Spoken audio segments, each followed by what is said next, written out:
Galaxy Z Fold 8 is Samsung's first wide format foldable phone, and it could be the ideal design for those who want something super light and compact but still delivers a big and bright 7.6-inch display when unfolded. The 5.5-inch wide cover display is great for TikTok and typing too. Samsung's Flex titanium tech has nearly eliminated the crease, and you get smart AI features like Now Nudge. But I wish you didn't have to sacrifice a telephoto zoom. It's wide, it's kinda weird, and I want one. Samsung is giving us two book-style foldable phones in 2026, but the Galaxy Z Fold 8 is the one I'd prefer to carry. And that's because it has a completely different look than every foldable the company has given us over the past 7 years. You get a super compact and light design that's nearly identical to a passport with super wide front and main displays. This is a foldable that's tailor-made for consuming content. The Fold 8 also has many of the same innovations inside the pricier Galaxy Z Fold 8 Ultra, including Flex titanium for minimizing the crease, a high-capacity silicon carbon battery, and an anti-glare coating. You have to make some trade-offs for the $1899 price, including no telephoto zoom and the lack of a flex mode, but I can see a lot of people gravitating towards the Galaxy Z Fold 8. Here is my hands-on impression so far. Samsung's Galaxy Z Fold 8 has a release date of August 7th and pre-orders are available July 22.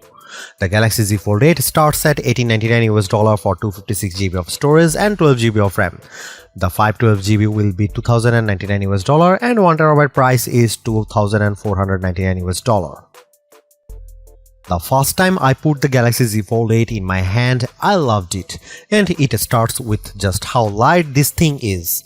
Weighing just 201 grams, this is the lightest book-style foldable phone ever, and the Z Fold 7 was already pretty freaking light at 215 grams, the same weight as the new Fold 8 Ultra. The thing I noticed was just how wide the front display is. It feels much less cramped on the Z Fold 8 Ultra. When you do open to the main 7.6-inch screen, you will appreciate that the black bars are minimized above and below the display. Another plus is that Samsung precisely engineered the side frame to make this foldable easier to open than the Fold 7 thanks to the neo grooves that have been machined into the edges. Hit the crease? Samsung has dramatically reduced it thanks to the new Flex titanium technology, and yet the Fold 8 is tested to withstand up to 500,000 folds, which I saw firsthand in Korea ahead of launch. The IP48 rating on the Fold 8 means you get water resistance but no dust resistance, which is a shame because this is a phone I'd like to use for a beach reading. The 10-megapixel camera punch-out on the main display continues to be a bit of an eyesore, so those hoping for the return of an under-display camera will be disappointed. And don't expect S Pen support either, which would have been nice on such a wide canvas. Measuring 161.4 by 123.9 by 4.5mm unfolded and 123.9 by 81.9 and 9.7mm folded, the Z Fold 8 isn't quite as slim as the Fold 8 Ultra, but this is definitely not a bulky handset. To me, the standout Fold 8 color is lavender, but you can also pick from graphite and cream, and there is a pistachio option online only. To be clear, Samsung is not the first to launch a wide book-style foldable. Huawei already has the Pura X Max with 5.4 and 7.7-inch displays, but it's heavier and thicker than the Fold 8 and not available in the US. The front display on the Galaxy Z Fold 8 measures 5.5 inches, which seems small, but its wide 10:16 aspect ratio makes it easy on the eyes, whether you are scrolling TikTok or typing with two hands. The main 7.6-inch display has a 4.3 aspect ratio that's better suited for watching video than the square 8-inch panel on the Fold. The black bars are there, but they are less noticeable. Flip the Fold 8 around and you get a 3:4 aspect ratio that's great for browsing the web or reading ebooks.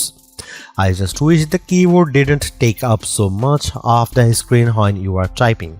Samsung has boosted the brightness on the Z Fold 8's main display to a whopping 3000 nits, which is the brightest on any Samsung phone and a pretty big leap from the 2600 nits on the Fold 7. During my hands-on time, I actually had to turn the brightness down a bit to capture the screen best for video. It gets better. Samsung has also applied an anti-glare coating to the main display, so it should be much easier to use outdoors in direct sunlight. Unfortunately, Samsung did not find a way to add the privacy display from the Galaxy S26 Ultra series, which has been great for keeping prying eyes away. There is no getting around it. The Galaxy Z Fold 8 features just two rear cameras, a 50-megapixel main shooter and a 50-megapixel ultra-wide, and that means you don't get a telephoto zoom like the 3x optical on the Galaxy Z Fold 8 Ultra. Provided you can live without that third lens, you should be pretty happy with the photo quality from this foldable. Samsung in particular has focused on better nightography performance for photos and videos, and I tried it out during a demo. The images I took looked brighter than through the Z Fold 7, but I wouldn't say the detail was better. Another upgrade is dual recording.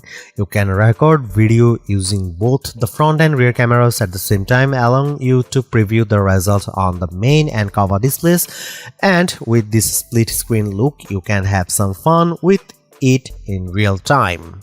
The coolest video feature is powered by AI called My Fan Cam. You can select a subject in your video and the Fold 8 will automatically edit the footage so that it follows that person in the frame throughout the clip. I tried it and it works well. My favorite Galaxy Z Fold 8 feature makes perfect sense for a foldable. The improved Now Nudge feature will recommend that you open a related app, and when you act on the tip, it will automatically open in a split view window. Say you get a message asking about dinner for a particular day, a calendar icon will pop up right in the Messages app. This is multitasking done right, and it works for other things like browsing a location, sending an email, or saving a place. Now Nudge will also appear within notifications, which saves time. Samsung has also worked to optimize Gemini automation for its foldables. So if you go to book a vacation using Expedia and have Gemini do most of the work for you, the work will appear in a pop-up window, and you can dive in at any time or just wait until it's time to pull the trigger on the reservation and take over. There is some things I think could be better with the software experience. For example, if you're browsing TikTok and click on comments, it takes over most of the screen and it's hard to see the content.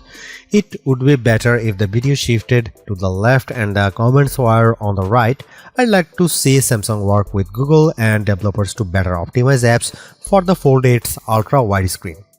If you liked Flex Mode on previous Samsung foldables, you won't find it here. So if you like the idea of using your phone like a mini laptop with the main app area up to the top and controls down below, which has come in handy for me when making Google Meet calls, you will want to pick the Fold 8 Ultra instead.